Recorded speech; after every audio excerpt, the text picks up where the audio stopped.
자식을 위해 모든 것을 내어주고만 있지는 않은가. 내 마음을 돌아본 것이 마지막이 언제였는지 기억조차 나지 않는가. 이 영상을 10분은 내 자신을 위해서 봐라.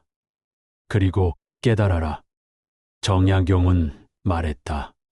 부모의 사랑이 어느 순간 짐이 되고 간섭으로 바뀌는 그때를 깨닫지 못하면 평생 애써 키운 자식과 마음이 멀어지는 결과를 맞게 된다. 오늘 이 시간을 놓쳐서는 안 된다. 사랑이 존중으로 바뀌는 길을 알게 되는 단 한 번의 기회가 여기에 있기 때문이다. 사랑도 지나치면 짐이 된다. 정약용은 세월이 깊어질수록 부모의 마음이 자식에게서 점점 멀어진다고 말했다. 어린 시절엔 품에 안아 키우던 자식이 어느새 시선을 마주하는 것도 서먹해지고 함께 웃던 순간이 머뭇거림으로 바뀐다. 부모는 정성을 다했다고 믿는데 돌아오는 것은 어색한 인사와 바쁜 표정뿐이다. 나는 기꺼이 다가갔지만 집으로 돌아오는 길에 남는 건 묘한 쓸쓸함이었다. 내가 잘못한 것이 무엇일까? 이 물음이 늘 발끝을 잡았다. 돌이켜보니 문제는 사랑이 부족해서가 아니었다. 오히려 사랑이 지나쳐서 무거워진 탓이었다. 자식이 힘들까 도와주려 했고, 실수할까 이끌어주려 했고, 외로울까 곁을 지켜주려 했다. 그러나 그 마음이 자식에게는 간섭으로 느껴지고 통제로 다가갔던 것이다. 따뜻한 손길이 때로는 족쇄가 되었고 돌보려는 마음이 오히려 거리를 만들었다. 부모의 자리는 늘 변한다. 아이일 때는 걱정이 앞서야 하고 손을 붙잡아야 한다. 하지만 어른이 된 뒤에도 같은 방식으로 사랑을 건네면 그것은 보호가 아니라 방해다. 이제는 멀리서 바라보며 때로는 안쓰러움 속에서도 자식의 선택을 존중해야 한다. 손으로 안아주는 사랑에서 눈으로 지켜보는 사랑으로 바뀌어야 한다. 그것이 부모가 배워야 할 지혜다. 첫 번째 지혜는 자식의 앞길을 대신 설계하지 않는 것이다. 많은 부모는 말한다. 내가 살아보니 이 길이 낫더라. 처음엔 조언이었지만 점점 방향이 되고 결국 결정을 대신하는 통제가 된다. 하지만 자식의 길은 부모의 길과 다르다. 시대도 다르고 환경도 다르고 성격도 다르다. 인생은 조언이 아니라 경험으로 단단해진다. 넘어져야 일어서는 법을 알게 되고 실패해야 옳은 길을 배우게 된다. 부모가 길을 닦아 울타리를 세워버리면 자식은 걸어보기도 전에 멈추어 서게 된다. 그때 삶은 도전이 아니라 복종이 되고 열정이 아니라 의무가 된다. 진정한 사랑은 자식에게 대신 답을 주는 것이 아니다. 너는 어떻게 생각하느냐? 라는 질문에서 시작된다. 그 질문 속에는 존중과 기다림이 담겨 있다. 부모의 말은 자식이 원할 때만, 경험은 자식이 듣고 싶어 할 때만 나누어야 한다. 부모는 등불처럼 뒤에서 길을 밝혀주되 걸어가는 발걸음은 자식에게 맡겨야 한다. 자식은 넘어질 권리도 있고 실패 속에서 배우는 자유도 있어야 한다. 그것이야말로 진짜 어른을 키우는 길이다. 두 번째 지혜는 자식의 감정을 가볍게 여기지 않는 것이다. 부모는 자식이 고민을 꺼내면 곧잘 이렇게 말한다. 철이 없구나. 나 때는 더 힘들었단다. 하지만 자식이 바라는 것은 해답이 아니라 공감이다. 경험은 부모의 언어지만 감정은 자식의 언어다. 다른 언어로 말하는데 어찌 서로의 마음이 닿겠는가? 부모가 해답을 내놓기보다 그랬구나, 힘들었겠다라고 말하는 순간 자식의 마음은 열리기 시작한다. 사랑은 가까이 다가갈수록 무거워지고 한 발 물러설 때 오히려 깊어진다. 손으로 안아주던 사랑이 눈으로 지켜보는 사랑으로 바뀔 때 부모와 자식은 새로운 관계로 나아간다. 나는 이제야 깨닫는다. 사랑은 강요가 아니라 기다림이고, 통제가 아니라 존중이며, 대신 걷는 것이 아니라 함께 걸어주는 것임을. 이제는 말하고 싶다. 자식과의 거리가 멀어졌다고 슬퍼하지 말라고. 그 거리는 잘못이 아니라 변화의 신호다. 손에서 눈으로, 통제에서 존중으로, 간섭에서 기다림으로 사랑의 방식이 달라져야 한다는 뜻이다. 정약용은 말했다. 사랑도 도리에 맞아야 사랑이다. 지나친 사랑은 짐이 되지만 때를 아는 사랑은 평생의 울타리가 된다. 또한 자식의 눈물이 가볍다고 여기는 순간 부모와 자식 사이에는 깊은 골이 생긴다. 그 눈물은 아직 어려서 흘리는 것이 아니다. 그 순간의 눈물은 그 아이의 전부이고 마음이 아프다는 진지한 신호다. 부모가 그 눈물을 재단하거나 가볍게 말해버리면 자식은 세상에서 가장 가까워야 할 부모에게조차 이해받지 못한다고 느낀다. 그 순간 자식은 혼자가 된다. 부모가 해야 할 말은 길지 않다. 그랬구나. 내가 많이 힘들었겠다. 이 짧은 한마디가 자식의 마음을 감싸 안는다. 해답을 주는 것이 아니라 있는 그대로의 마음을 들어주는 것, 그것이 진정한 공감이다. 부모는 경험의 언어로 말하려 하지만 자식은 감정의 언어로 말한다. 언어가 다르니 자꾸 어긋나는 것이다. 그 다름을 인정하고 귀 기울이는 순간 대화가 다시 흐르기 시작한다. 세 번째 지혜는 다른 가족을 자식 앞에서 함부로 말하지 않는 것이다. 형은 잘하는데 넌 왜 그러냐? 사위는 마음에 안 든다. 이런 말들은 툭 내뱉은 듯해도 자식의 마음에는 깊은 금이 난다. 부모는 단순한 푸념이라 하지만 자식은 그 무게를 짊어진 채 돌아선다. 가족 안에서 부모의 말 한마디가 공기를 바꾸고 부부 사이를 흔들기도 한다. 그 아이도 많이 애쓰는 것 같구나. 너희는 잘 어울려서 보기가 좋다. 이런 따뜻한 말들은 자식의 마음을 놓이게 한다. 부모의 말 속에서 자식은 배운다. 응원받고 있다는 확신이 가정을 든든하게 지켜준다. 네 번째 지혜는 자식의 양육 방식에 함부로 개입하지 않는 것이다. 자식이 부모가 되고 가정을 꾸리면 부모는 옛 경험을 들려주고 싶어진다. 하지만 내가 너 키울 땐 이렇게 했다. 라는 말은 자식에게 충고가 아니라 간섭으로 들린다. 특히 며느리와 사위에게는 비판처럼 다가온다. 손자에게도 혼란을 준다.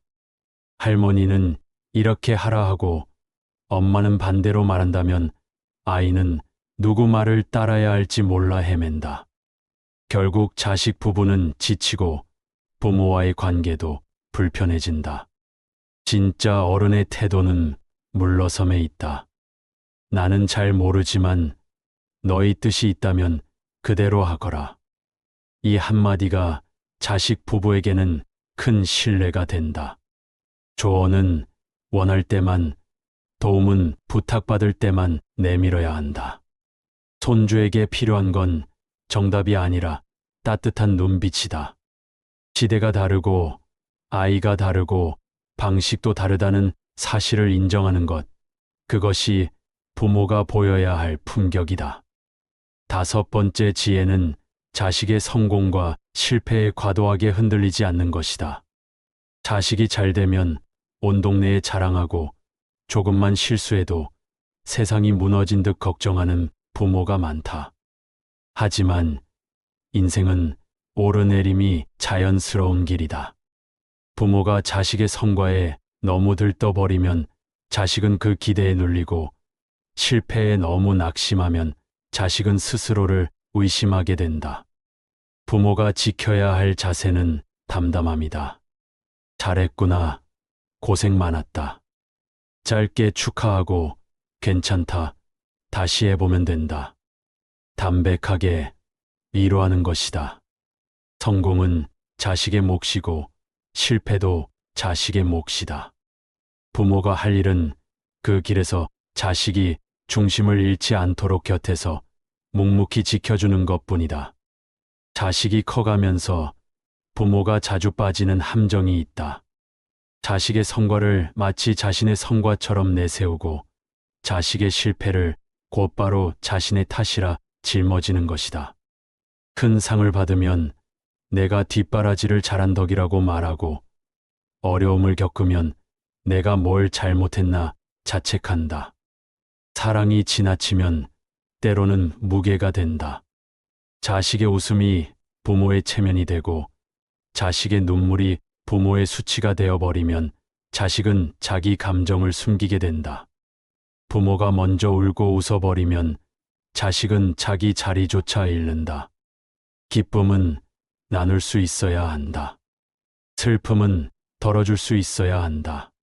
부모가 한 발 앞서 반응하지 않고 뒤에서 조용히 지켜볼 때 자식은 마음껏 웃을 수 있고 마음껏 울 수 있다. 부모의 말 한마디가 필요하다면 기쁘구나, 나도 좋다, 많이 힘들었구나, 도와줄까? 이 정도면 충분하다. 과장된 감정이 아니라 자식에게 자기 감정을 펼칠 자리를 남겨주는 말이다. 실패는 그 아이가 직접 걸어야 하는 길이고 성공은 그 아이가 직접 쌓아 올린 결실이다. 부모가 대신 짊어질 수 없다. 부모가 해야 할 일은 손을 잡아 끌어올리는 것이 아니라 등 뒤에서 조용히 등을 받쳐주는 것이다. 또 한 가지, 부모가 자식에게 지나친 감사와 보답을 요구하지 말아야 한다. 내가 너 키우느라 얼마나 희생했는데, 내가 해준 게 얼만데, 이런 말은 자식을 사랑의 빚쟁이로 만든다. 효도는 요구가 아니라 자발성에서 나온다. 부모가 바랄수록 자식은 숨이 막히고 기대가 커질수록 진심은 사라진다. 오히려 나는 내가 건강히 살아주는 것만으로 충분하다는 말이 자식의 마음을 울린다. 받을 생각이 없을 때 오히려 자식은 더 주고 싶어진다. 부모의 사랑이 존경으로 이어지는 순간은 무엇을 받으려 하지 않을 때다. 그때 자식은 자발적으로 효심을 보인다. 사랑은 주는 사람의 계산이 아니라 받는 사람의 마음에서 완성된다. 기다림과 여유 속에서만 진짜 효가 자란다. 부모의 지나친 걱정 역시 사랑을 무겁게 한다. 나이가 60이 넘은 자식에게도 밥은 잘 챙겨 먹느냐, 몸은 괜찮느냐, 그 일은 내가 감당할 수 있겠느냐 묻는다. 물론 애정에서 비롯된 말이지만 반복되면 결국 불신처럼 들린다. 그렇게 하지 말라. 내 말대로 해라는 말은 이미 어린 시절 충분히 들었다. 이제는 자식이 주인으로 살아갈 차례다. 부모가 믿어주어야 한다. 자식은 때때로 묻는다. 이 길이 맞을까요? 그러나 그 물음에는 정답을 요구하는 뜻보다 그냥 곁에 있어 달라는 바람이 숨어 있다. 부모는 모든 문제를 대신 풀어주는 존재가 아니다. 다만 자식이 혼자서도 길을 걸을 수 있도록 옆에서 빛을 비추는 등불이 되어야 한다. 믿음은 자식을 성장시키고 신뢰는 부모와 자식 사이에 다리를 놓는다. 마지막으로 부모는 자식의 일상을 지나치게 캐묻지 말아야 한다. 누구와 만났는지, 무엇을 먹었는지, 오늘 하루 일과가 어땠는지 매번 확인하려 들면 자식은 사랑이 아니라 통제로 느낀다. 사랑은 모든 걸 아는 데 있지 않다. 오히려 알지 않아도 괜찮다는 여유 속에 진짜 사랑이 있다. 자식이 힘들 때 먼저 다가올 수 있는 공간을 남겨주는 것, 그것이 부모가 지켜야 할 마지막 품격이다. 자식에게 반대로 시간 날 때 연락해라. 이 짧은 한마디 안에는 부모의 가장 큰 품격이 담겨 있다. 지나치게 묶어두지 않고 그렇다고 무심하지도 않은 태도. 자식에게 여백을 주면 그 여백 속에서 오히려 부모를 더 그리워하게 된다. 부모가 두려워해야 할 것은 거리감이 아니라 숨 막히는 집착이다. 가까움이 때로는 벽이 되고 거리가 오히려 애틋함이 될 수 있다. 중요한 것은 횟수가 아니라 그 안부 속에 담긴 따뜻함이다. 부모는 자식의 삶을 소유하지 않는다. 대신 그 삶이 흘러가는 길을 믿어 주어야 한다. 그것이 바로 진짜 사랑이다. 그런데 많은 부모는 문득 지난 선택을 후회한다. 그때 너를 다른 길로 보냈어야 했는데, 그 학교에 그냥 다니게 했더라면. 하지만 이런 말은 이미 지나온 시간을 부정하는 것이 된다. 부모가 후회를 반복하면 자식은 마치 자기 인생 전체가 실패였다는 평가를 받은 것처럼 느낀다. 지난 일은 옳고 그름이 아니다. 그때는 그 나름의 최선이었고 그 과정을 지나 지금의 자리에 서게 된 것이다. 부모가 해야 할 말은 후회가 아니라 응원이다. 그 길도 내게는 꼭 필요했던 여정이었지. 덕분에 지금의 내가 있는 거 아니겠니? 이런 말이 자식의 발걸음을 가볍게 하고 지난 시간을 새롭게 해석하게 만든다. 또 부모는 자식이 늘 행복해야 한다는 착각에서도 벗어나야 한다. 세상 누구의 인생도 오르막만 있는 법은 없다. 성공의 순간도 있지만 고단한 시기도 있다. 그럴 때 부모의 위로는 성적표를 들이대는 말이 아니라 조금 늦어도 괜찮다. 지금도 충분히 잘하고 있다는 말이어야 한다. 세상은 성과로 사람을 재단하지만 부모만큼은 조건 없는 눈으로 자식을 바라봐야 한다. 행복하지 않아도 괜찮다 말해주는 부모, 실패했어도 충분히 애썼다 말해주는 부모. 그 한마디가 자식의 마음을 다시 일으킨다.